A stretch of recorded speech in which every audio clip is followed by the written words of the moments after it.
There is something grossly absurd about discussing vegetables on the potential eve of a potential third world war. Let's not fearmonger here. Truly, let's not. But as we know from debate convention, it's worth paying attention to even a 1% chance of nuclear apocalypse and/or the end of humanity. And even nerfing the potential impacts by describing the amassed Russian troops simply as the largest invasion force since World War II still doesn't seem to justify a lengthy discussion of corn. In mid-February, when the invasion may indeed be underway, I wonder if debate tournaments will still stand by the planned upon topics. So I'm torn. Should this be the moment that I abandon public forum convention and urge you all to run critiques on this topic? Or should I leave this decision to more level minds and carry on with the hope that any other topic will still matter in a month, or 10, or by next planting season? My one consolation is that Russia was indeed on the agenda last month, and China will be on next month's agenda. So I will leave it to more level minds. To yours, beautiful debater. If you feel strongly, as I do, that more important things need to be discussed, and if your debate skills can handle it, and if you can bear the inevitable losses and disqualifications that may result, then now is the time to flee from the fields of wheat. For the rest of you, don't look up. And thanks for 1,000.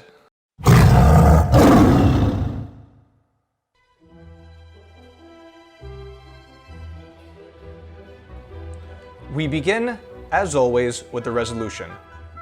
In the United States, the benefits of increasing organic agriculture outweigh the harms.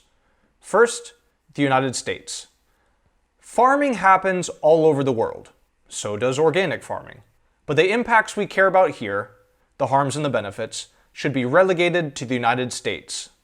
Now, this does not mean that evidence from other countries can't be counted.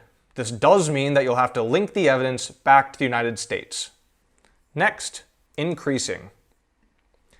Many PF topics ask about a significant increase. This one does not. Now, what would a significant increase be? In 2016, only 1% of US farmland was dedicated to organic agriculture. That means that an increase to 2% would be doubling the US's organic farms. This is doubtless a significant increase. And again, that's not even what the resolution asks. The resolution asks if any increase in organic agriculture would be good or bad.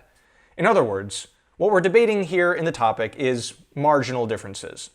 One famous case study on the worst case scenario of organic farming is Sri Lanka. Last year, in the midst of the pandemic, Sri Lanka banned all imports of fertilizers, insecticides, and herbicides. This was a massive and sudden shock to the system, resulting in the country's agriculture output being cut in half and some crops outright failing. Likewise, an overnight shift to only organic farming in the US would be chaotic, devastating, possibly genocidal, and certainly unwise. But that's not what's up for discussion. Again, Pro can win by arguing that only 2% of the US's cropland should be organic, or far, far less. Next, organic agriculture. Agriculture refers to food making, so the farming of both plants and animals for food. The basic idea of organic agriculture is using natural processes from traditional farming in order to create self-sustaining farms.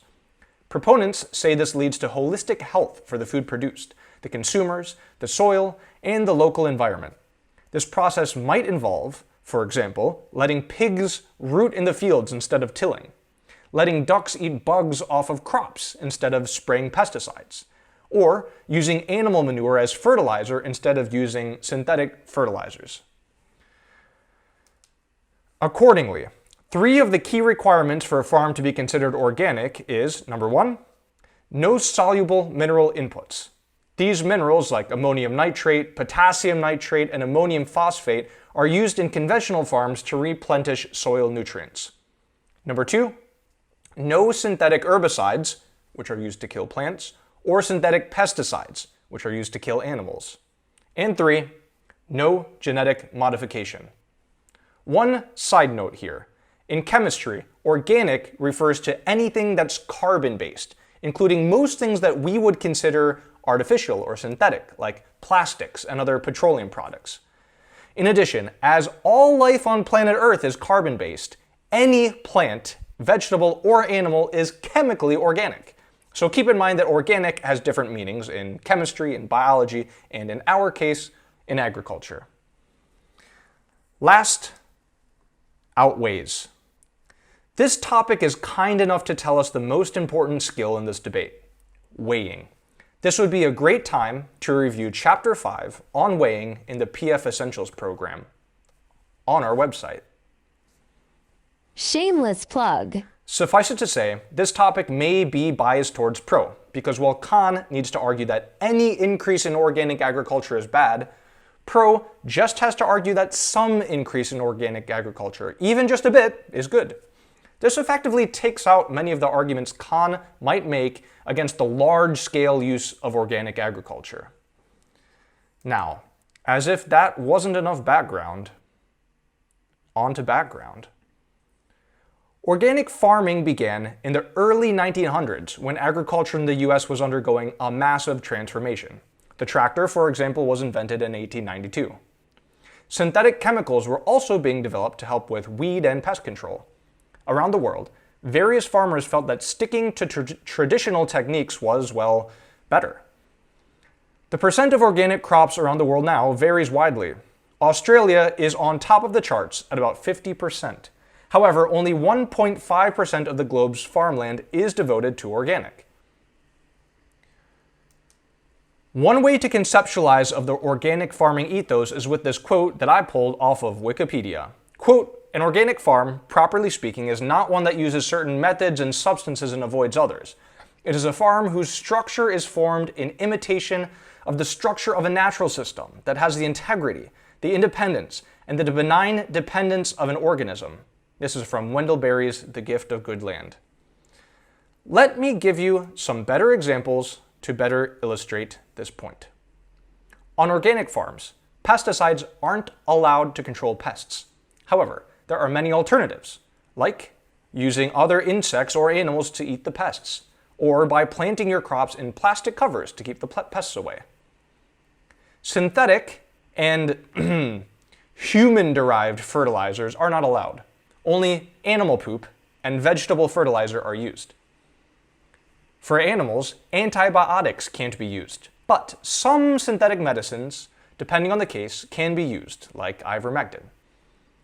Last, organic foods must be non-GMO. There are many ways to change plants though, and modern techniques of modifying plant DNA in labs is only one of those ways. These rules apply throughout the product chain, so an organic cow can't eat non-organic grass, nor can organic plants be pollinated with GMO plants. There are many levels of certification for organic foods. 100% organic means, well, 100%, while the merely organic label can contain up to 5% other ingredients. Finally, you can label specific ingredients in your non-organic food as organic. For example, made with organic tomatoes. Okay, now that you have a bit more of a technical understanding of what organic means, let's look at some of the ways this works in the US. In 2016, the US had 14,000 organic farms, comprising 5 million acres of cropland, or about 1% of US land. Again, this number is from 2016, so please comment an updated number if you find one. These farms use a variety of management techniques to stay healthy. Crop diversity means it's less easy for specific pests to take over. Soil management techniques, like using worms or pigs, means less use of machinery, and organic farms tend to have better soil as well. Weed management might involve just, picking the weeds, or introducing other animals to eat the plants. Livestock play a big role on organic farms as well, providing fertilizer, eating bugs, and producing protein in the form of meat and eggs. Finally, companion planting uses plants next to other plants in order to scare bugs away, to attract certain kinds of bugs, or to do other planty things together. Let's now take a look at a few key consumer trends for organic agriculture. Customers for organic products tend to be younger. In fact, growing purchasing power amongst those under 25 in the US is driving much of the growth of the industry, which grew last year to $9 billion. Customers pay a premium for organic products, up to $3.11 per pound more in the case of packaged salads. Let us now move on to some arguments, starting with pro. The essential frame of pro is health. In the same way that you might instinctively feel opposed to factory-bred and farm-raised children, so people spending their lives buried in their phones, or to 2 years of mask mandates, the common thread here being it seems really unnatural and cannot be without cost. The organic farming movement has an instinctive appeal to it. The close symbiotic collaboration of plant, animal, farmer, soil, and wildlife feels natural in a way that must be more healthy than modifying the genes of thousands of acres of monocrops to be harvested by self-driving tractors. To that end, let's break down pro's arguments according to levels: personal health, local health, and global health, with the added caveat that these dividers are for convenience of discussion, yet have plenty of bleed from one to the other. First, personal. Organic foods are first, more nutritious, and second, less toxic than conventionally farmed foods. Organic produce has higher nutrients like vitamins, minerals, and antioxidants, and organic meat has a higher percentage of good fat. In addition, synthetic pesticides and herbicides are not allowed on organic food, so as far as these are dangerous, we can avoid eating them by eating organic. There are plenty of examples of the dangers that synthetic pesticides and herbicides can cause. To single one out, chlorpyrifos, a widely used pesticide, causes permanent neurological damage in infants, even at levels far below EPA guidelines. This chemical causes low birth weight, attention deficit disorders, autism, reduced IQ, and a reduced working memory. Again, this is a chemical that we're systematically feeding to our entire population through conventionally farmed foods. Imagine the impacts to your country of having your national IQ drop and subjugating your entire population to neurological damage. Certainly, this alone would merit more organic farming. What else? Organic farming is also good for farmers. Organic increases local, environmentally friendly farms, keeping the food supply local and thus decreasing carbon emissions from transportation. Because organic products fetch a higher price, farmers are better able to maintain the quality of their land. One French study surveyed farmers as they switched their farms to organic techniques and found that they were overall more happy when considering variables like economics, their social state, and work satisfaction. Let's take the rebuttals one by one. As usual, pause the video now to develop your own for added practice. In response to greater nutrient content, this fact is hard to dispute, but the impact is not terminal. Does marginally better nutrition make people more healthy? The answer, probably not. The average person's health could be improved by eating more fruits and vegetables, but choosing organic versus inorganic foods is rather a toss-up. In response to toxic chemicals, organic farming also uses pesticides and herbicides, just ones that are found in nature. But if you've ever spent any time with nature, you'll know that nature is not the same as healthy. Nature, in fact, will murder you if it ever gets the chance. Spraying E. coli on your tomatoes or eating a poison ivy salad would be totally organic, and it would also kill you. In addition, there are some organic pesticides and herbicides that are straight up toxic. Rotenone, which was widely used as an organic fertilizer until 2019, an organic pesticide, can be used to model Parkinson's in mice. If this highly toxic chemical was being used on organic produce until 3 years ago, what else are we being fed by the organic industry? Next, let's take up local or communal health. The farm and the area around it will be more ecologically healthy if organic practices are used. Organic practice encourages mixed planting of crops. This has several benefits, including reducing pests, increasing helpful pollinators, and enriching the soil. Obviously, planting more crops will mean a more diversity of plants, but this greater diversity also attracts a greater variety of bugs, animals, mammals, and even birds that participate in the ecosystem. Many of these animals can make the farm area their home, as a lessened use of pesticides means that the environment won't be toxic for life in the same way that conventional farms often are. Organic farms have less food waste, as small, uneven, or blemished foods can still be sold to local communities, and any leftover organic matter can be used as fertilizer. Finally, for farms that raise animals, these animals can also benefit from the more natural environment. With only a few exceptions, synthetic medicines and antibiotics can't be used on organic meat, meaning farmers must maintain their health by providing good living environments rather than solving widespread disease from cramped and unsanitary conditions with antibiotic use. Interestingly, and perhaps unsurprisingly, even the farmers, as we said before, report being happier after switching from conventional methods to organic farming techniques. All right, go ahead and pause the video, then let's tackle these assertions one at a time. First, yes, organic farming can cause a slight increase in biodiversity, but requires more land and water use, land that might otherwise be kept natural. On balance, it's not better for biodiversity. Charnky et al. 21, quote, certified organic agriculture raises local richness of widespread species by just a third when compared to conventional farming. This is achieved through waiving synthetic agrochemicals, but leads to considerable yield losses, requiring the conversion of more land to agriculture to obtain similar yields. The author goes on to recommend reduction in field size and keeping more natural landscapes as the best way to increase biodiversity, not organic farming.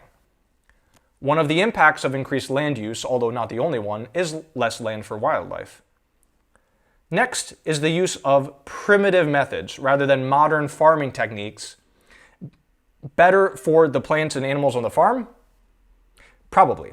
It also means that those animals will eat your crops, that your non-GMO foods will be less resistant to floods, to temperature changes, to pests, and that overall your crop yields will be paltry. Again, this will result in more land being used for farming, which is certainly not better for the environment.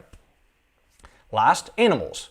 In most cases, organic farming is not actually better for animal welfare. Now, there are ways to raise animals humanely, and there are ways to market these meat products to discerning customers. This, however, is not the same as organic methods.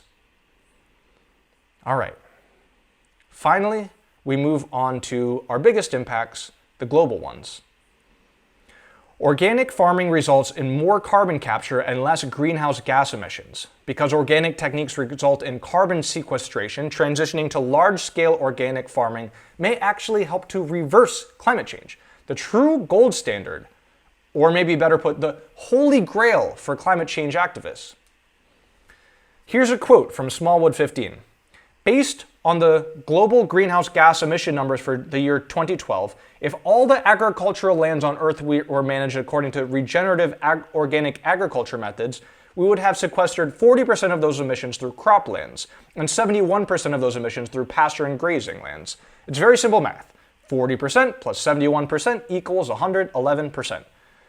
We would have sequestered all, that's 100%, of our emissions for the year 2012, and the extra 11% would have pushed the greenhouse effect into reverse, beginning to chip away at the vast excesses of carbon and other greenhouse gas emissions in the atmosphere. End quote. Now, let's rebut. If it sounds too good to be true, just use manure instead of synthetic fertilizers and we'll save the planet, then it probably is. In addition, too many questions remain unanswered. Can organics scale up that far? Would it not be cost prohibitive? Would we be able to grow enough food? And importantly, would the increased land use be used to moderate carbon sequestration? In any case, one study from the UK found that if they switched to all organic farming, greenhouse gas emissions would rise by 21%. This turns the argument and indicates that modern techniques may truly be better. These are my pro-arguments. If you have any of your own, please comment them below. And for even more, check out some of the special cards in the debate track brief. Shameless plug. Now for a brief discussion on pro strategy. As pro, you have a few options in advocating for a certain increase in organic farming. You can choose to advocate for a 1% increase in organic farming because the resolution doesn't give us a better indicator for how much we should be looking for. 1% will increase your exposure to cons attacks because a 1% increase in nearly anything couldn't be too bad. On the other hand, you'll also limit your upside. How much good could a 1% increase do? You could also advocate an increase to 2% total cropland, a 100% increase on 2016 levels in the US. This would firmly set you in the increase category. Doubling the level of organic farming is a definite increase. But again, you won't be able to cleanly access some of your impacts at 2%. The Briggs 15 card gives us the best number for increase. The researcher quoted in the card suggests 25% total organic cropland in order to enhance biodiversity. And doubtless it would. However, that is a massive increase from current levels, something like 2,500% more than 2016 levels.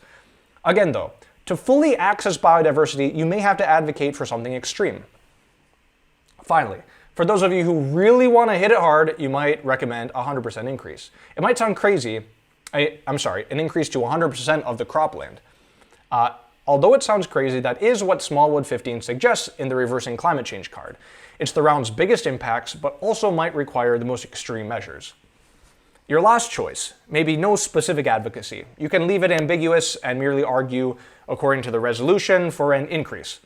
But make sure you have a number in mind or know how to deal with this question in case your opponent makes a big deal out of it. Finally, as pro, you should remain highly skeptical of your opponent's sources. There's a huge amount of industry propaganda against organic farming, much of it coming from legitimate-sounding think tanks staffed by legitimate-sounding lobbyists getting paid to work for big agro. If you can compile a pro case with solely high-quality evidence, you'll be able to hold your opponents to a similar standard while discarding the industry propaganda that will be rampant in these rounds.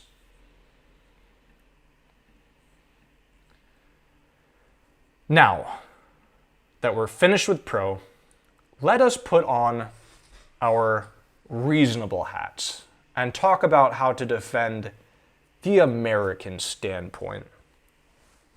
Organic food is a romantic idea, but eschewing modern technologies leads to less productive crops, more environmental degradation, and has no real upsides. Imagine, if you would, the suggestion that we should return to techniques from 100 years ago in any other domain. Let's return to the horse and buggy. In the United States, the benefits of increasing the number of horses and buggy taxis would outweigh the harms. Or how about the dangers of light pollution? Let's increase the numbers of hearth fires that we may better read our scrolls of papyrus. The fact is, modern technologies just work better.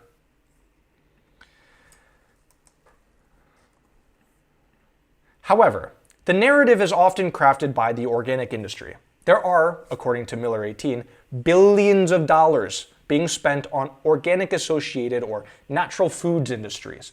This specific number may be a bit inflated. Other sources peg the organic lobby specifically at tens or hundreds of millions, not billions, but the point still stands. There is a corporate conglomerate that wants you to believe their product is better, fresher, healthier, and tastier than their competitions.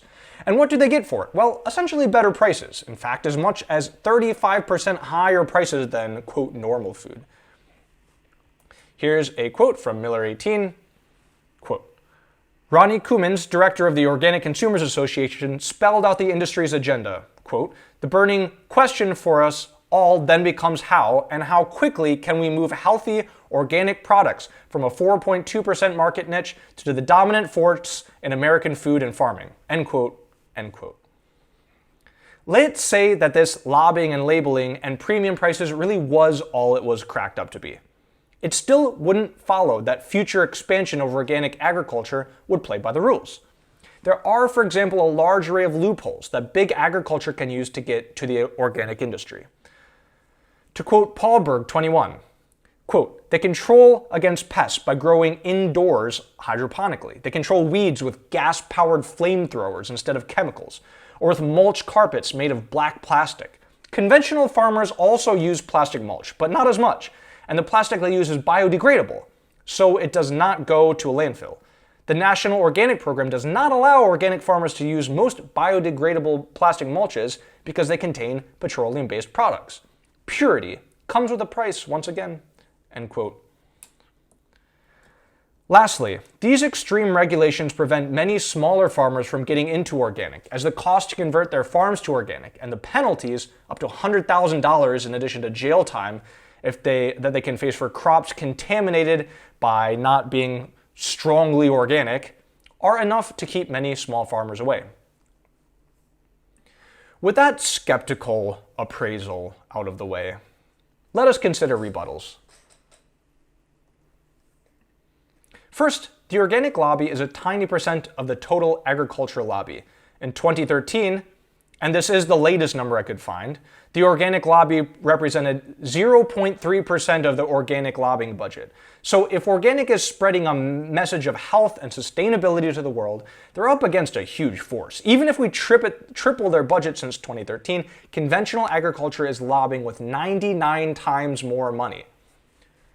And what do they defend with this money? Factory farming, monocropping, widespread and normalized chemical use. Truly, it's hardly a fair fight. On to the environment, which is perhaps more important than industry corruption. And actually further confirming this corruption is the environmental impacts that organic farming has when compared to conventional farming. Organic farming requires more tilling of the soil, especially to plow up weeds. This leads to more soil erosion and potentially more water pollution, as this loose soil and any organic chemicals are washed away. Additionally, organic farms require more land than conventional farming because of lower crop yields. This leads to deforestation and the conversion of other natural or semi-natural areas into farmland. Because GMO crops aren't used, organic farming also requires more water use, which, when combined with increased tilling, can lead to more runoff. And if that weren't enough, organic farming simply produces less food. Crops that are more likely to fail, and crops that go bad sooner than their conventional analogs. In short, organic foods are a great way to produce bad products while ruining the planet at the same time. Okay, that's all kind of ridiculous, right? Let's take a look at some rebuttals. First, as pro, remember we may be advocating a 1% increase, or a 100% increase to 2%, or even as much as a 25% increase to 25%. But almost nobody will be advocating turning all farmland organic. So to say that large-scale farms will have trouble going organic, yeah, that's probably true, but that's really not what we're discussing here. And indeed, the vast majority of environmental damage comes from the huge amounts of cropland we have in the US. 75% of all cropland is used to feed animals, and another large chunk is used for biofuels. So this conventional cropland needs to be better managed, not its earth-friendly organic counterpart.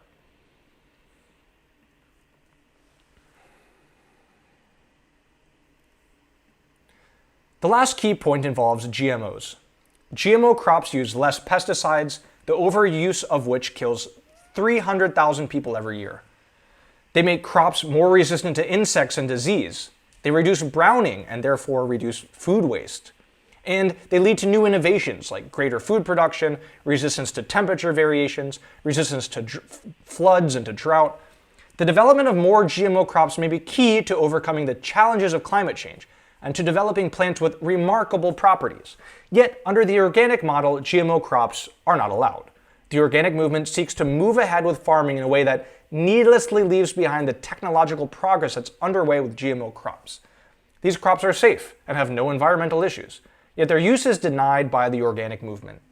Let's not fall into absurdity by supporting the pro team here. Now, on to rebuttal. GMOs have been found to be safe so far, but given their short lifespan and the continued novel innovations, we absolutely can't be certain that they won't have any negative side effects. Furthermore, encouraging the use of herbicide-resistant crops means more herbicides being used on our food supply. Traditional organic farming techniques recognize the farm as an organism that needs to be managed, not chemicaled. Finally, pro isn't encouraging the end to GMOs. Although organic is certainly more healthy than conventionally farmed crops, Pro can win with only a slight increase in organic farming in the US. So, that's what con has going for it. Now you might think, hey, that's not much. And you'd be right. This topic is extraordinarily pro-biased. So, before we leave, let us touch on con strategy. First, con needs to argue that organic is bad. There's really no other way around it. If you were to say that organic is not terrible, but that conventional is just kind of better, you would lose every round. The topic wording forces you into the unfortunately absurd position that you must demonize organic food. Another potential piece of offense is GMOs. There's a ton of potential in GMOs, and if their organic movement is threatening that technological progress, which granted may be kind of hard to argue, it could be a point against pro. Last, have your defense ready. You need a very firm defense against everything pro throws at conventional farming if you want to have a hope of winning some rounds on this topic. One might be tempted to run a strong organic crops produce less food argument. We can't use organic because there wouldn't be enough food for the people of Earth. Do not run this argument. Remember, we're limited here to the United States, where fully 75% of all cropland is used as animal feed. Here in the States, we are in no danger of running out of food.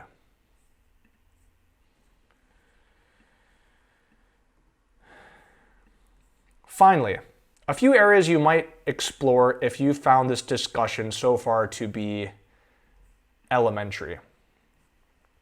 First, the psychology of organic food.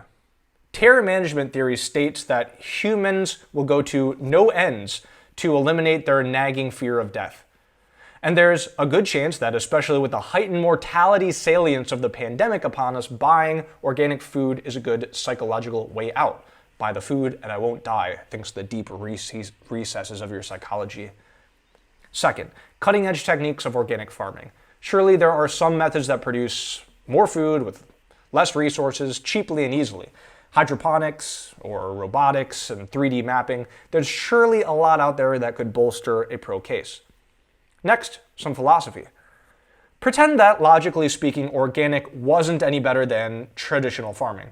Could it still be that connecting with nature, bonding our ecosystem together, staying local and staying natural would still be the way to go?